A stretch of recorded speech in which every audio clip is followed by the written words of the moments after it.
All right, I'm back, baby.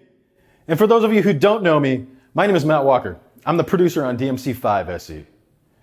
We here at Capcom are super excited about the possibilities that the power next gen enables for us. So excited, in fact, that we wanted to take just a couple minutes to show off one of those new features, ray tracing.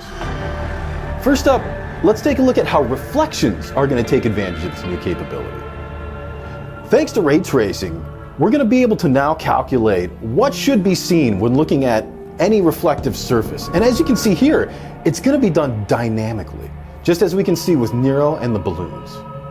For those of you who are unaware, ray tracing refers to the ability for the hardware to easily calculate where different objects are in relation to each other in a 3D space by tracing rays created between them.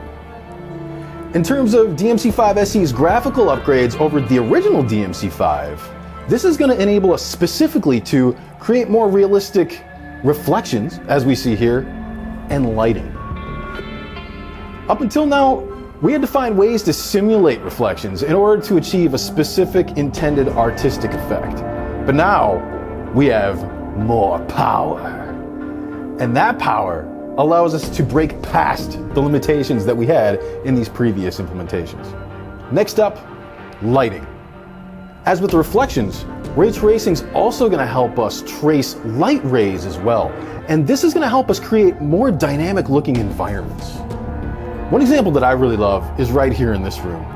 Notice the way that the curtains move. And as the curtains move, it affects the light shining through the window.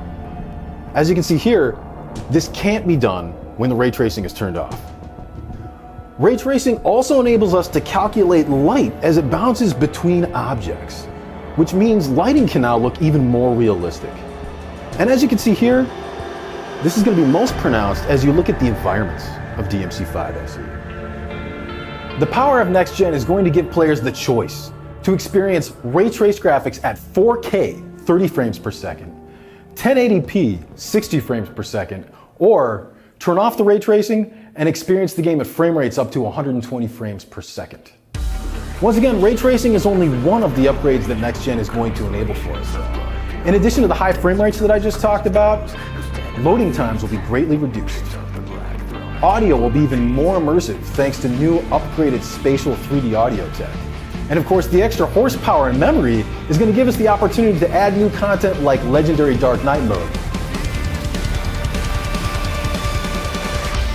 We look forward to all of you experiencing these upgrades for yourselves when Devil May Cry 5 SE releases day one on Next Gen.